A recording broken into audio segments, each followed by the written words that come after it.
आप देख रहे हैं देश का अपना लोकप्रिय चैनल NMPC न्यूज। रुक करते हैं आज 14 अप्रैल 2026 संजय नगर आदर्श नगर महादेव नगर में बहुत ही धूमधाम से मनाई गई डॉक्टर भीमराव अंबेडकर जयंती, जिसमें भारतीय जनता पार्टी के लोकप्रिय विधायक सुरेंद्र मैथानी मुख्य रूप से उपस्थित रहे। MLC प्रतिनिधि अनिल कुमार माथुर, प्रदेश अध्यक्ष महिला मोर्चा से श्रीमती सोनिया ठाकुर, प्रदेश महामंत्री श्रवण कुमार ठाकुर, प्रदेश उपाध्यक्ष विष्णु महेश, प्रदेश उपाध्यक्ष अरुण कुमार कनौजिया, संदीप कठेरिया, जिला मंत्री मानवाधिकार से राम प्रकाश भारती, संरक्षक भारतीय नवयुवक संघ अध्यक्ष ब्रजमोहन खोटे, कोषाध्यक्ष मनोज वाल्मीकि, एडवोकेट विनोद खोटे, रामखेलावन इत्यादि बहुत से जनप्रतिनिधि उपस्थित रहे, जिसमें माननीय सुरेंद्र मैथानी ने संविधान निर्माता डॉक्टर भीमराव अंबेडकर की जीवनी पर प्रकाश डाला कि वह भारत के संविधान के रचयिता हैं और उन्होंने बहुत ही संघर्ष के बाद भारत का संविधान बनाने में अहम योगदान दिया। डॉक्टर बाबा साहेब एक महान समाज सुधारक और भारत संविधान निर्माता थे,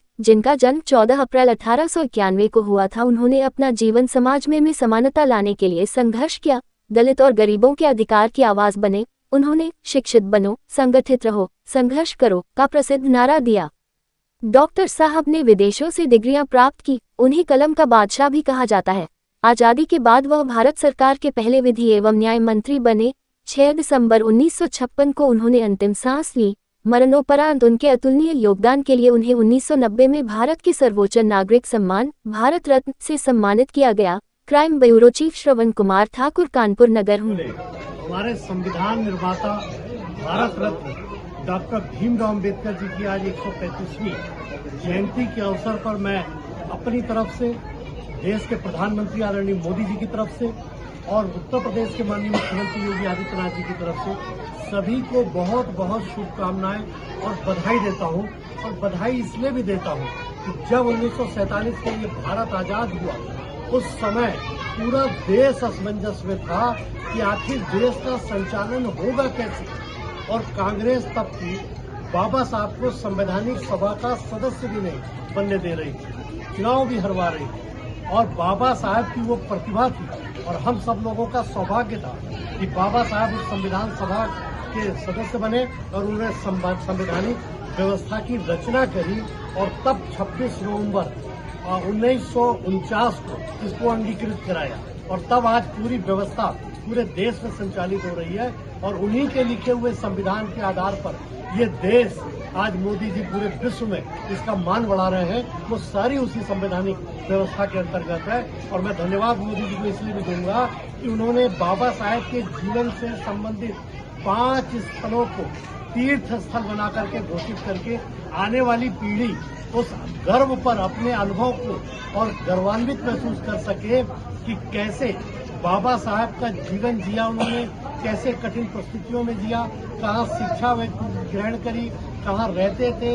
इन सारी चीजों को अपने महापुरुष को हम समझ सके, आने वाली पीढ़ी उनको पढ़ सके, ऐसा उनके बारे में भी वहाँ पर किताबें हैं, पुस्तक है। और इन का माध्यम से, इस सारे उपक्रम के माध्यम से हमारे नौजवान जो बेटे बेटी भैया भाई बहने हैं वो समझ पाएंगे कि आखिर हम संतानें किसकी हैं। हम डॉक्टर भीमराव अंबेडकर जी की उन संतानों में हैं जो पूरे देश का मान पूरे विश्व के पटल पर बढ़ाते हैं और उसी आधार पर हमारा जीवन भी संचालित होता है। मैं पुनः अपनी तरफ से भी और अपनी सरकार की और पार्टी की तरफ से सभी को बहुत बहुत शुभकामना देता हूँ, बधाई देता हूँ।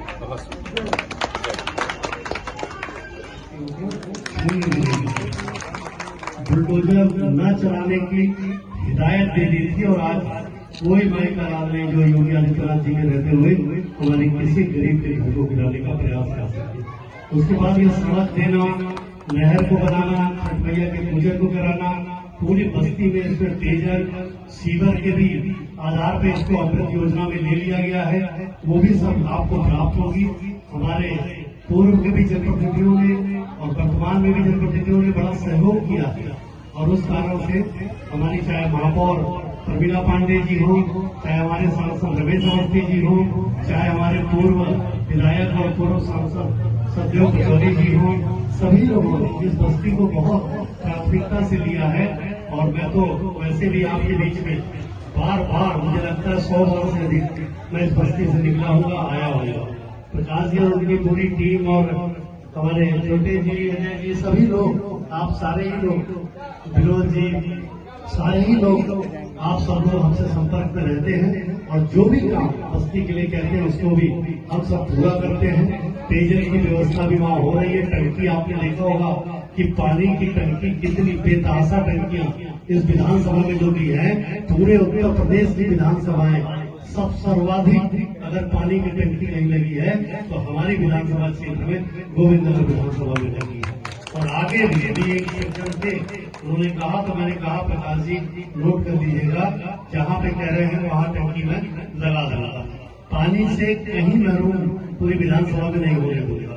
सड़क अगर 15 दिन बाद बने तो चलेगा, लेकिन पानी ना हो तो वो नहीं चलेगा।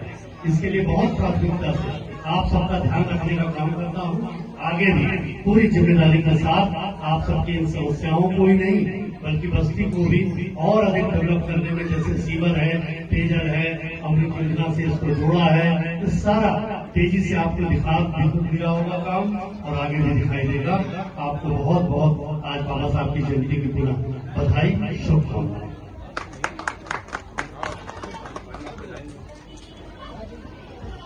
अभी माननीय विधायक जी ने आपको सारी चीजें बताई, किस प्रकार से वर्तमान और पूर्व के सभी जनप्रतिनिधियों ने आपके इस महादेव नगर बस्ती में कार्य कर रहे हैं, सारे करते आए हैं। एक एक जगह जो भी विकास कार्य हुआ भारतीय जनता पार्टी के कार्यकाल में हुआ, आप सबको माननीय विधायक जी के साथ संबोधित करते हुए आप सबको अवगत कराना चाहता हूँ कि वाटर लाइन बिछ गई है। शायद जो पूछे तो उन्हें जानकारी नहीं है। मुख्य मार्ग में पूरी लाइन पड़ चुकी है, पीछे पूरी पड़ चुकी है, वहां किनारे वॉल लग गया है, टेस्टिंग हो चुकी है।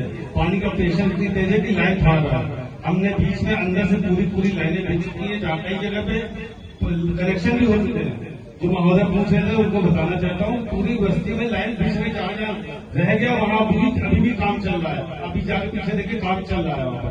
तो पानी की माननीय विधायक जी लगातार इस चीज का संज्ञान लेते रहते हैं कि क्या काम रह गया है, क्या काम होने हैं।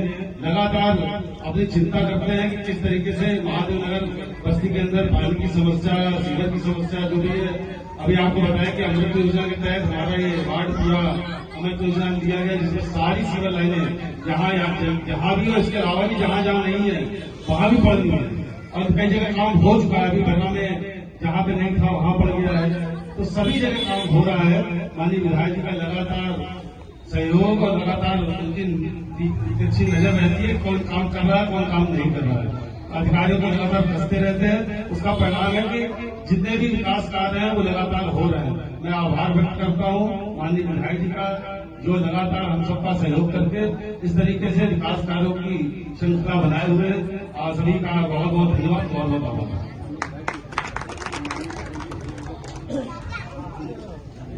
मैं इस आदर्श महादेव नगर की तरफ से माननीय विधायक जी को, भाई हमारे दरोगा जी आए हुए हैं, मैं उनसे चाहूंगा कि माननीय विधायक जी को और पार्षद जी को हमारा बना करके उनका सम्मान करें। साथियों, मैं ये बता देना चाहता हूँ कि ये बस्ती आदर्श महादेव नगर जब से हम लोगों ने भारतीय इनोवेशन का गठन किया, तब से आज तक लगातार प्रयासरत रहे और जितने भी विकास कार्य हुए हैं, जब विकास देश का राष्ट्रीय संगठन नेशनल मीडिया प्रेस क्लब में सदस्यता पाने का सुनहरा अवसर। वर्तमान में देश के 19 राज्यों में संगठन कार्यरत हैं। अन्य राज्यों में भी जल्द ही बेहतर कमेटी गठित की जाएगी। देश का कोई भी नैतिक जिम्मेदारी से कार्य कर रहा पत्रकार, अधिवक्ता व समाजसेवी देश के किसी भी राज्य अथवा जनपद से संगठन की सदस्यता ले सकता है। सदस्यता पाने हेतु अपना आधार कार्ड, कार्यरत संस्थान का ID card, passport size photo, सदस्यता स्क्रीनशॉट फॉर्म के साथ संलग्न करके ईमेल आईडी nationalmediapc@gmail.com के माध्यम से अथवा व्हाट्सएप नंबर 94 50 12 25 92 के माध्यम से भेज सकते हैं और संगठन के साथ जुड़कर संगठित रहते हुए देश व समाजहित में निरंतर कार्य कर सकते हैं। तो आइए आज ही भारत के किसी भी राज्य अथवा जनपद से संगठन की सदस्यता